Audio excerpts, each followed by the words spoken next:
All right, guys, I'm back, and we're going to start by blowing the whistle one more time. Okay, let's do this. Open up yet another page from Payne's Investment Playbook.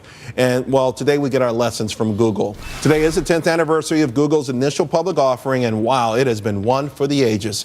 The stock was priced at $85 a share. The first session that it traded, it finished at $134, far below the 108 to 135 range that everyone expected. Now, that would be a rare occasion where the company or the stock let anyone down. You see, since then, it's up 1,373%, and it still has all of that flair potential of a real brand new hot growth company. And the way they've done it, well, they've kind of had a tin air, right? They bucked convention out of the gate. Larry Page and Sergey Brin said, they told the world, hey, Google is not, quote, a conventional company, and it sure hasn't been. By the way, they haven't been afraid to think outside of the box and pursue things years in advance of the eventual payoff. And to do this, they've been pretty acquisitive. Since 2001, they've made over 200 acquisitions, and something tells me they're not going to stop. They're going to get themselves, they're already in position right now for Internet of Things, medicine, robots, and those dreaded drones. First, though, let's talk about a few things here. I want to discuss the social impact. Okay, the company obviously has touched everyone's lives. Kate, this company's come from nowhere to rule the world. How do you think they're going to look 10 years from now? Well, I'm not as paranoid as you, so I know you're scared about what they're going to do with all of our information. That's right. Anybody that tells me don't be evil, I'm like, why would you say that? No, I think that this will just continue to be a global powerhouse. I can't wait to see the robots, the electric cars, the robots driving the cars. I mean, the possibilities are endless. But when you talk about the way that they think outside the box, I think one great example was the New York Times reporting on Larry Page's toothbrush test for those 200 plus acquisitions that when they look at companies, they ask, will it change your life, and will you use the company or the product or the innovation more than twice a day? And I just think that that's a fantastic out-of-the-box way of looking at acquisitions instead of turning to traditional investment banks for their opinion on the company. Well, they know more. Now they have more data. And let me tell you, I'm also predicting, okay, on that note, I'm predicting that in the next 10 years, Google will know more about the citizens of this planet than all U.S. government agencies combined. That is serious power. Dani, honestly, do you think they will never do no harm? And they'll know more than your husband or your wife. They already know more than that. Exactly. I think it's very difficult to say that they do no harm because we can't really anticipate that. The one thing that I'm really concerned about Google and some of these other data collectors is that this stuff stays in their banks forever, right?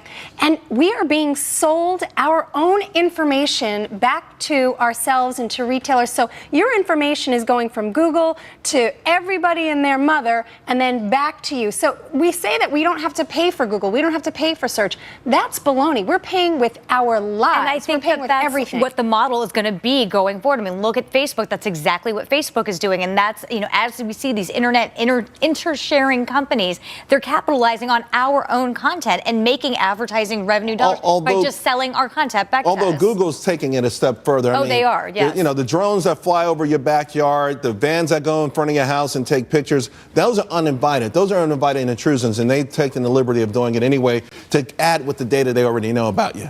I think it's fantastic. I don't care. You could take a picture of me in a shower for all I care. I think it's great. I think it's great for the company. Wants to see that, no, but I think what they're doing is helping everybody in the long run. Sure, it may be intrusive in some people's opinion, but it's helping the world. All right, now let's talk about the money angle because let's face it, only a few stocks have outperformed Google over the past 10 years. So, Matt, what stock do you see rallying 1,000%? I'm talking people watching the show on August 19, 2024, they're going to say, that made me rich. Well, they better send a telegram to my yacht then, not in the Mediterranean. I'm going with Solar City. And I was never a big fan of solar power, solar stocks, but it only supplies 1% of the U.S. energy. They're predicting by 2030 it'd be up to 14%. That's amazing growth. So when I was looking at this segment, I had to pick a sector that I thought had unbelievable growth potential. I think that does. Solar City, basically a lead in residential and commercial solar panels. And the costs in the last 4 years have come down 60%. Right. Costs go down, demand goes up. And let's just say also another visionary, Elon Musk, exactly. Solar City. Yep. Hey, guys, that was great. All right, now Hollywood, they really seem to be losing influence. So now, the stars are going on the offense. They're doling out a whole bunch of bucks in D.C., pushing for a giant film tax credit from Sacramento. I want you to take a look at some of the top Hollywood donors here. It's a who's name. Listen, I get people putting money up. You want to buy influence. That's what we do in America. But isn't there something a little odd about Hollywood? I mean, this is the finger-pointing crowd trying to drink up millions of dollars of taxpayer funds. Heath, we saw all of the brouhaha over inversion. These are companies trying to keep more of the money that they earn. These guys are these are multimillionaires trying to get money from taxpayers. I think this is more perversive. Well, I think it's not just about these actors trying to get more money for themselves, but they're also trying to fund the film and television industry. We have to think about the fact that they fund the industry that writes their checks. They do, yes, but we have to think about the mass exodus that has left California, and that also means jobs for those people that are in the film and television industry. When you look at a state like Georgia, for example, they give 30 to 35% tax credits when people film television shows or movies. Same thing with New Mexico. There are tax credits there, and even in New York, same situation. Hey, listen, if they as want to Georgia. fund these movies and these arts, let them fund it. They're the one worth millions of dollars. Let them fund it. I hate when they come out and they say, well, it's for the little guys. Yeah, it's for the unions that are taking advantage of everybody else. I mean, come on. If you want to fund it, do it. You can't be a hypocrite and talk out of both sides of your mouth. I don't think it's them being a hypocrite. I think there is a mass exodus leaving California right now. No one wants to. Well, they're fund going movies to there because places it's where too they have expensive. bigger and better tax rates. So the one thing that I'm agreeing with are more business-friendly policies, and to Heath's point, hopefully jobs. But it does tick me off when these multimillionaires, these celebrities, $400 million are angling for. And I got to tell you right now, Jack Black owes me about $40. I mean, come on. You got to be kidding me. And a lot of this is leaving the country, too. Toronto is a huge place where everybody's filming now because they get huge tax breaks and a better By the way, dollar. I'm glad you said that. I hate New York, supposedly movies in New York that are filmed in Toronto. You know it instinctively. It's maddening, I change the channel immediately. Don't do it.